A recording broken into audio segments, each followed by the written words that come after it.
I'm back the next day to talk about the first 5 books of Wings of Fire. This is like part 2 to another video. It's about like extra Wings of Fire stuff, like the Bowls of Toys plushes and the coloring book. It's not that important, so you don't have to watch it. It has nothing to do with like the actual Wings of Fire books. But today we're starting real Wings of Fire. We're doing books 1 through 5, the novels and the graphic novels, and then I'll talk about the special editions, which I don't own, but I still read them. First, obviously, is the first book, The Dragonette Prophecy, and here's the graphic novel. It's not a really good cover. I don't know why Clay looks all mad. Clay's usually never mad. But anyways, this book, I feel like it's got all this unnecessary scenes in the novel, at least, like Tsunami dislocates her wing, and Starflight and Tsunami fight scavengers, and okay, all that stuff, all those unnecessary scenes, they're like separate chapters. So this book has like a whopping 38 chapters, while the other books have like 20. So this has like 18 extra chapters, but in this book, a lot of scenes are skipped, a lot of conversations are skipped. It's really like boiled down to the most important plot points, and I don't know. And the art definitely isn't as good as the rest. The storytelling isn't as good as the other graphic novels, but I can give the artist grace because it's their first time working on Wings of Fire.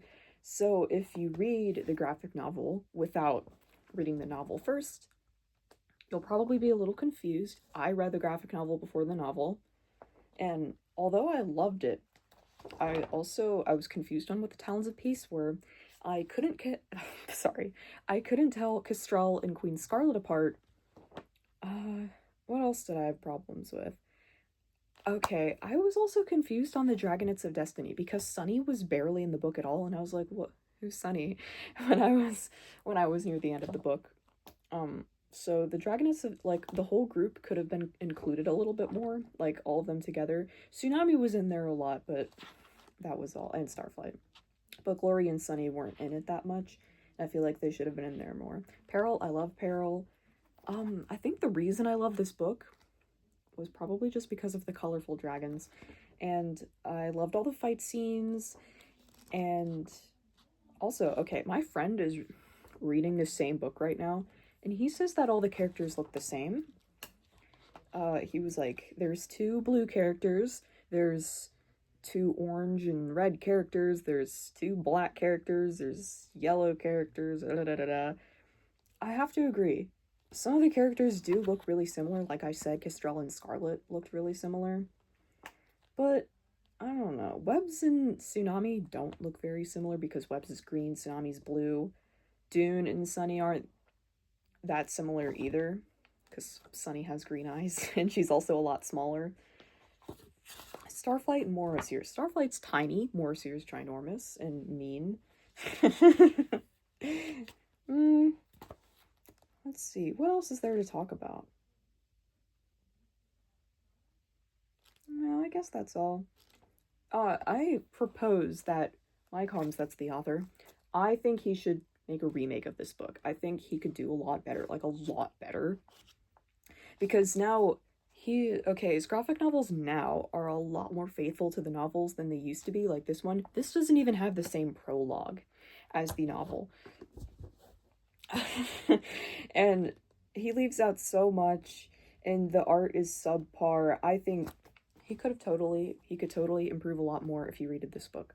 Also, for the special edition, I think it has like early sketches and concept art and an interview with the author on how she like came up with the series in the first place. But there's also a bonus chapter, and it's a lot like the prologue in the graphic novel. It's about Clay's egg hatching, but with the secret bonus chapter in the special edition, it's from Clay's perspective. So you don't really know what's going on. I went to Barnes and Noble, and then I took the special editions off the shelf and I read them in the store, and then I put them back and I left. So I don't own them, but I did read them. Uh it was a little confusing, but I also learned that she's called Tsunami because they threw her into the river, and then she started like thrashing around and splashing people, so they called her Tsunami. That was funny. But I think the bonus chapter in the special edition, that should have been the original prologue. I don't know what was up with, what was the Ice Wing's name? Vitter, and he was like stealing the Skywing egg, and I was like, why did they send an Ice Wing into Skywing territory? That makes no sense. They should have made Castrol do it. The prologue for the novel is a bit confusing. Also because you have no idea what's going on if you're reading it for the first time.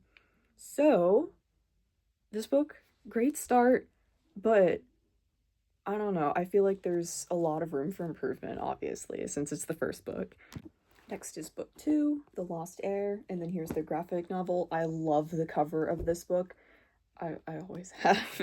And then the cover of this book, Tsunami, you know, she has those like white patterns on her wings. This book doesn't have that. I don't think Turtle on Talons of Power has them either. But I love this book a lot more than the first. It's a lot easier to understand, like you have more context for how the dragon world works.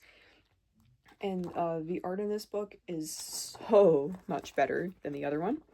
It's a lot more faithful to the original, although the prologue to this book is also different than the novel. This one makes more sense. This one has it's about webs, and he gets chased to, okay, hold on. He goes back to the Talons of Peace, and then I forget why, but the Talons of Peace like threaten to kill him. But then Crocodile, okay, Webs flies away, and then Crocodile chases after him and then tells him to go back home. So he does, and that's why Webs is in the book. But this one, it's about the missing princess. So you don't understand how Webs got to his home. You don't understand what Crocodile is doing there or who she is. And I really think they should have kept the original prologue, but with the amount of missing princess references in the book, I think it kind of makes sense that the missing princess is in here, but they also could have just put Tsunami thinking about the missing princess in a thought bubble. It's really not that difficult. But Anemone, I love her. Whirlpool, I hate him. Everyone does. He's such a pedophile wanting to marry a 1-year-old. But Riptide, a lot of fans say that, oh, the Riptide and Tsunami ship is so forgettable. No one remembered it. But with that, when you know that scene where they're in the cave and Riptide's like teaching Tsunami Aquatic, the underwater language, and then he says, here's something that you'll want to learn. I will protect you. And he teaches Tsunami how to say that. And I was squealing. That scene was so cute. And he was like, I know you want to say it to someone one day. I think Riptide is adorable in the comics. I don't know why. Also, about the special edition for book 2, I don't remember anything. I think there was like an interview or a Q&A with the author. And I think there were like sketches of how the book cover like could have looked like. But I think that's for like all of the rest of the special editions from this point on. Yeah, I don't remember what the Q&A was about. Sorry.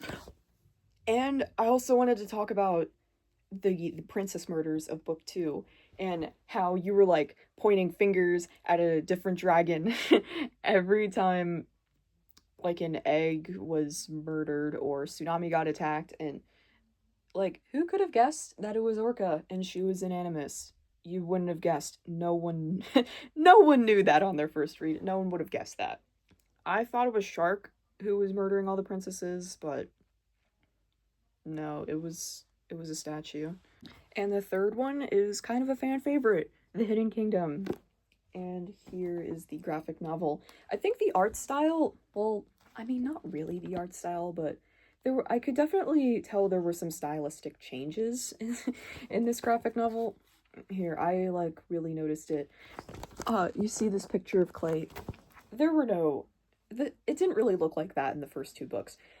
I think, okay, I don't think Mike Holmes did anything different, but I definitely think the colorer did stuff differently, and it was a good choice. I think she made a big improvement on the coloring. But for this book, I I adored Deathbringer and Glory's relationship, of course.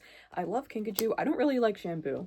I think he was kind of a bitch when he didn't care about Glory's past at all. He's just like, "Oh, I have a long lost sister, so cool. Let's go tree gliding." Like he didn't care at all, and of course Glory talked about that. And also that part where Glory challenges what was her name? Magnificent. That part when she challenged Magnificent to become queen, I was like, I wasn't expecting that.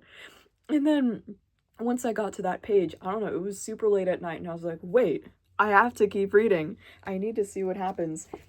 And the Nightwing part was cool. Oh, I hate how this book like completely skipped over the graphic novel I'm talking about. I hate how this book like completely skipped over the part where Glory and Kinkajou and Clay, they were like beating up the guards in the tunnel, and then Kinkajou was all injured and Glory was like, "No, leave." And then Glory almost like got killed by the Nightwing soldiers. I don't know why that part was skipped. That was a cool part. That would have been a cool fight scene. I would have loved to see that. But I don't think Mike Holmes wanted to draw Kinkajou getting beaten up and injured, because that would break my heart to see Kinkajou hurt in any way. And it did break my heart when she got hurt in book 7. Yeah, book 7, right? Yeah, yeah, it was book 7 when she got that skull fracture. Oh, and I learned a fun fact. I don't know if it's canon, but I heard that Rainwings have an Australian accent. I think that's from like the audiobooks or something. I don't know if it's canon, but it'd be really funny if they were canon, because you know that Dungeon Isle is right below their kingdom, and that's literally Australia, so that could explain why they have an Australian accent. I don't know why I brought that up. That's really off topic. And I also heard that they had to add like several pages just because of how Kinkajou talks so much. I love how Kinkajou talks so much. She is so adorable. I love her so much. Oh, she's so cute. And then, of course, the suspense at the end where Glory's like losing the competition, and then a 3-year-old is going against an 100-year-old in a venom shooting contest. And I'm like, oh shit, Glory is not going to become queen. Spoiler alert. She did. And Glory, she's like a fan favorite character. Everyone loves her because of how badass she is. I love Glory. She's not my favorite character, but I do love Glory. She's probably my favorite Dragonette of Destiny. If I had to list like my top 10 or top 20 characters, I don't even think the Dragonettes of Destiny would make it into this list. I loved Arc 2 and Arc 3 a lot more than Arc 1. But if I had to pick a favorite Dragon of Destiny, I'd probably pick Glory. Next is, for some reason, okay, I watched a video on JMA. Okay, it was from JMA. J Mountain Archive. I don't know if you've heard of him, but he's a really well-known Wings of Fire YouTuber. And he did a survey with like thousands of participants to decide a tier list of all the books of Wings of Fire. And the 4th book, The Dark Secret, was rated the worst book in the series, and I don't know why. And okay, I know people don't think it's bad, they just think it's boring, so that's why they put it at the lowest. I don't understand. This book is not boring. This book, I don't know, Starflight kind of just suffers the entire time, and Fate Speaker, she does kind of carry it. She's always like, "Oh, I'm having a vision," and then everyone's like, "Shut up, Fate Speaker, we want you to kill yourself." And I feel very bad for Fate Speaker, but at least she kind of gets with Starflight at the end. I don't know. I did think she liked Starflight, and I ship them. But also, I hate Morsier, first of all, and the alternate Dragoness of Destiny, I don't really like them. I didn't like any of them except Fate Speaker, obviously. They were, oh my god, they're terrible. Especially Ochre. Ochre's just some fat loser. Not that being fat is bad, but being a loser is definitely bad. And I don't know, I feel like Glory got unreasonably mad at all the Nightwings, when I feel like she should have just directed her anger at the specific Nightwings who were torturing the Rainwings, because not all the Nightwings had a say in what was happening to the Rainwings. And a few of them didn't like what was happening to the Rainwings. So, I don't know, I feel like Lori was a little bit racist in this book, but maybe it's, I don't want to say it's justified, but like I can understand where she's coming from, that her tribe is like getting kidnapped and tortured. So maybe war is okay. I don't know. What else do I have to say? Oh my gosh, the battle winner part. The battle winner part was like the climax of the book to me. Uh, and I was really interested. I was like, why did she fight an Icewing? Nightwings and Icewings don't have any sort of like hate against each other, but turns out they did. This was really foreshadowing. Actually, I think there's mentions in the first book about how Nightwings and Icewings hate each other. And I love how like all of the books kind of tie into each other in terms of history. I don't know, the history of the Wings of Fire world is like super important to like the current books, and I think that's so cool how like the present ties into the past. And when you get to Nightwings Who Can See the Future, the past, present, and the future are all important. Uh Starflight. I love how Starflight was drawn in this book. He's just like this little worried guy. There's always like bits of sweat flying off his face. It's so cute. And then Fate Speaker, she's always so happy. I think I also kind of ship Sunny and Starflight too. And Tui actually said that Sunny, she will get a partner in the future, and we already know who her partner is. And I kind of think it's gonna be Fate Speaker. I can't think of anyone else who would be a good match for Sunny's partner. That's also off topic. Sorry. And the last book of the arc is The Brightest Night. This, I had to like set a whole day dedicated to reading this book because I like needed to know who won the war. So this was probably my favorite book of the arc. And oh, here's the graphic novel. I love this graphic novel so much.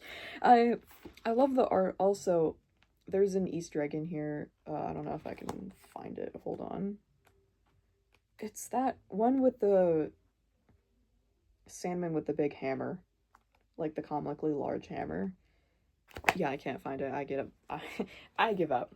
But I think Sunny is so sweet in this book. Like, she has a good idea on what world peace she wants, and I don't know why all the Dragonets of Destiny just decided to stop doing the prophecy, because even if the prophecy isn't real, there are still dragons all over the world who believe in you and want you to fulfill the prophecy, so you should probably just do it anyway. That's my personal philosophy. And there are some people who they hate the ending of this arc because of how there was this convenient fourth option for the queen. And she wasn't even a Sandwing princess. She didn't even have royal blood. But, you know, I think it is revealed in, what, like, book 14 or 10? I don't even know. That none of the Sandwings have royal blood. There is no royal blood. That's also off topic. Hold on. Oh, okay. The part where Blister dies was so cool in the comics. I'm sorry. Let's see if I can find it. Look at this. That was cool. Yeah, see? See, she's getting electrocuted to death. I thought that part was really kind of funny, honestly. I didn't expect Blister to just burst into lightning bolts. It was funny. Blister was my favorite Sandwing princess. If you didn't already know, I think I mentioned that in the last video. Good job to Sunny for getting all of the Pyrian dragons together in Burn's stronghold. That had to be really difficult to do. And she utilized the Dream Visitor a lot, so that's how she did it. And Sunny, I don't know what Sunny is now. I guess she's like a Sandman princess, technically.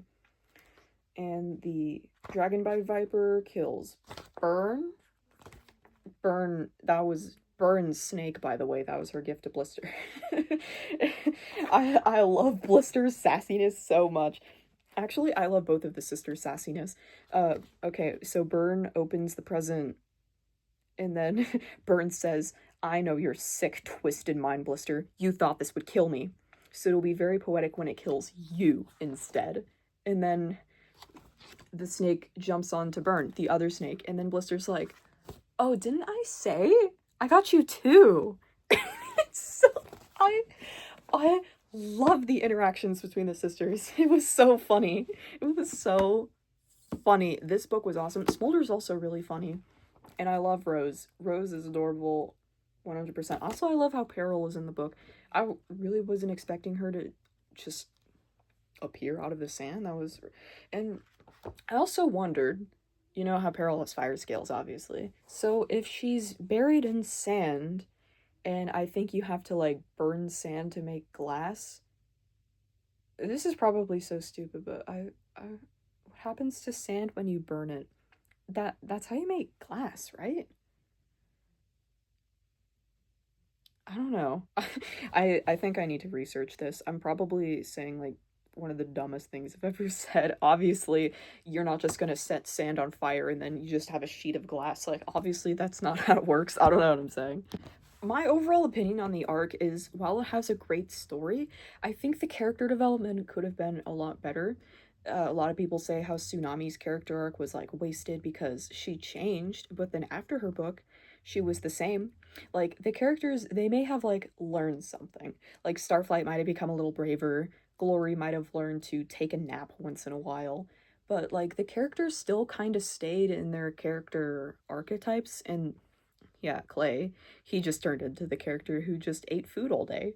And that's what I mean. They didn't grow very much, if you know what I mean. And Tsunami, I mean, I guess she was less bossy, but she's still like the raging, angry hothead that she always was. And that's what I mean. These characters, they didn't have a whole lot of like emotional depth to them, if you know what I mean. Because okay, I just think it was done a lot better in the second arc. The characters grew so much, they worked through like past trauma and everything. And then the Dragonets of Destiny, I don't know. After their book, they just kind of went off and did their own thing, and yeah, their character arc was wasted, in my opinion. um, I think the Dragonets of Destiny, like, okay, so I'm just gonna use this as an example. I'll use Glory's book as an example. In Glory's book, I think the other four Dragonets of Destiny should have been more present. They they were separated so much in their books, and I don't think that was the case for the other arcs. Actually, okay, arc 3 they were very separated. But I don't know. I feel like the Dragonets of Destiny as a whole should have been together more often. And those are my thoughts. uh, I'm not saying arc 1 is bad, but it was my least favorite out of the three arcs right now. It's not bad. It's awesome. It's awesome. Just my least favorite. I just like the others more. And that's really all I have to say. That's all.